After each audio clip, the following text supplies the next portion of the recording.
नांदेड आणि दिलं होळीकर प्रतिष्ठान उदगीर आणि आपल्या गावातील मानवता विकास प्रतिष्ठान दावणगाव यांच्या संयुक्त विद्यमाने हा कार्यक्रम आहे।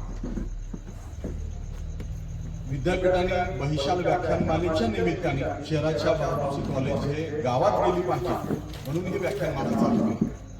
ही व्याख्यानमाला तशी त्याला खूप मोठा इतिहास आहे की आपल्याकडे नायब डोळेसरचे प्राचार्य म्हणून आले, ते प्राचार्य म्हणून येण्यापूर्वी या व्याख्यानमालेमध्ये व्याख्यान देण्यासाठी इथं आले आणि त्यांची ओळख मनमत नीलांची झाली आणि मधुदंड बापूसाहेब काळजातींचा हा मतदारसंघ होता आणि मग त्यांनी आग्रह धरला आणि तो प्राचार्य म्हणून आला।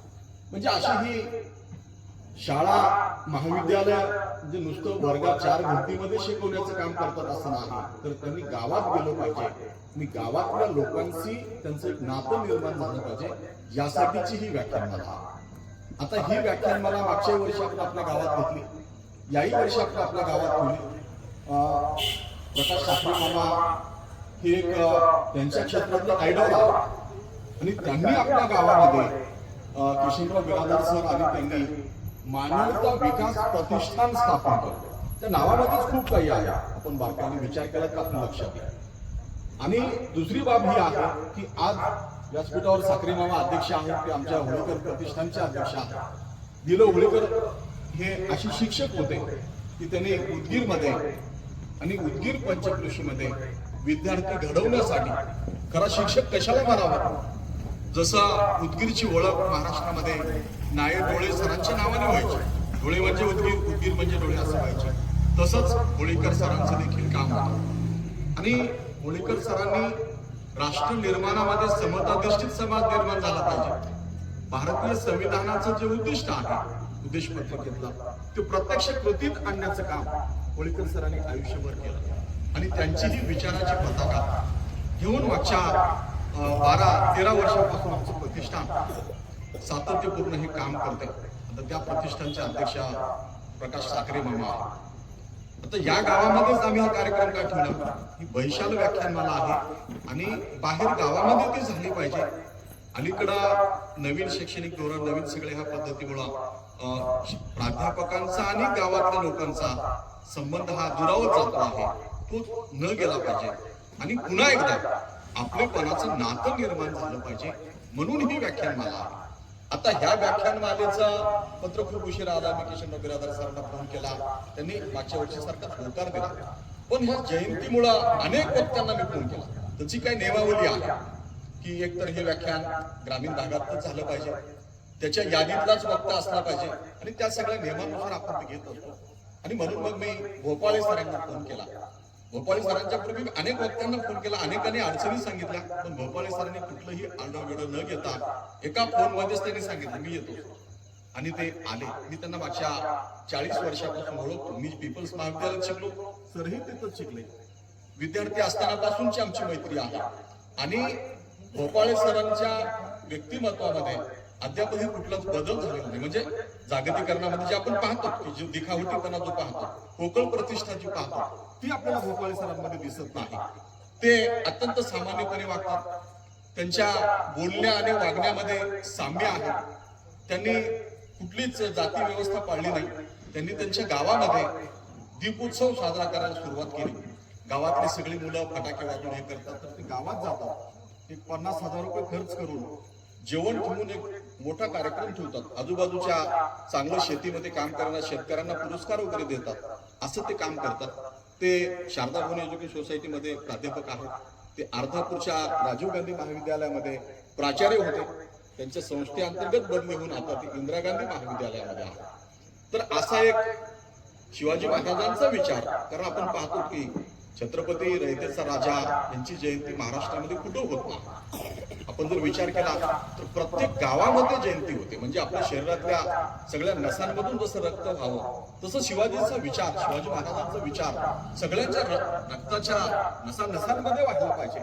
पण आपण आचरणाचा जेव्हा विचार करतो, म्हणजे शिवाजी महाराजांच्या बद्दल एखादा अपशब्द बोलणं हे जेवढं घातक आहे त्यापेक्षा अधिक घातक की शिवाजी महाराजांचा उत्सव फक्त जयंतीच्या दिवशी करायचा, शिवाजी महाराज डोक्यावर घ्यायचे, जय जयकार करायचा, हे सुद्धा त्यापेक्षा अधिक घातक आहे। शिवाजी महाराज आपल्या आचरणात आले पाहिजे, त्यांचा वसा आणि त्यांचा वारसा आपल्याला जपता आला पाहिजे. राजाने व्यवस्था निर्माण केली, शून्यातून हे राज्य निर्माण केलं. त्यांनी निर्माण केलेलं राज्य जे त्यांना फार कमी आयुष्य लाभलं, त्यांचे यश किती आहे यापेक्षा त्यांचे पराभव कसे आहेत हे आपण समजून घेतले पाहिजे. आणि त्यांनी जे त्यांचं जेव्हा एप्रिल 1680 ला निधन झालं, त्यानंतर संभाजीराजे गेले, राजाराम गेले, दिल्लीचा बादशाह औरंगजेब पूर्ण सैन्यानिशी दक्षिणेत आला, जे मराठवाड्यात आला, औरंगाबादला त्याला मातीने त्याला गाडून घेतलं. राजा नाही पण प्रजा लढते आहे. नरहर कुरुंदकर म्हणतात शिवाजी राजांचे मोठेपण काय आहे, तर लोकशाहीमध्ये आता आपण लोकशाही शासन प्रकार जगतो.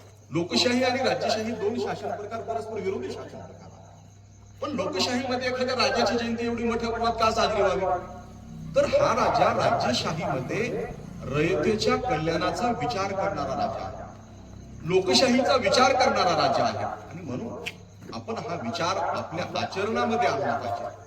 हा वारसा आणि हा वसा आपल्याला बघितल्याबरोबर असं वाटलं पाहिजे लोकांना की अरे हा महाराष्ट्रातलाच असला, हा शिवाजी महाराजांचाच वारसा असलेला वंशज असला पाहिजे.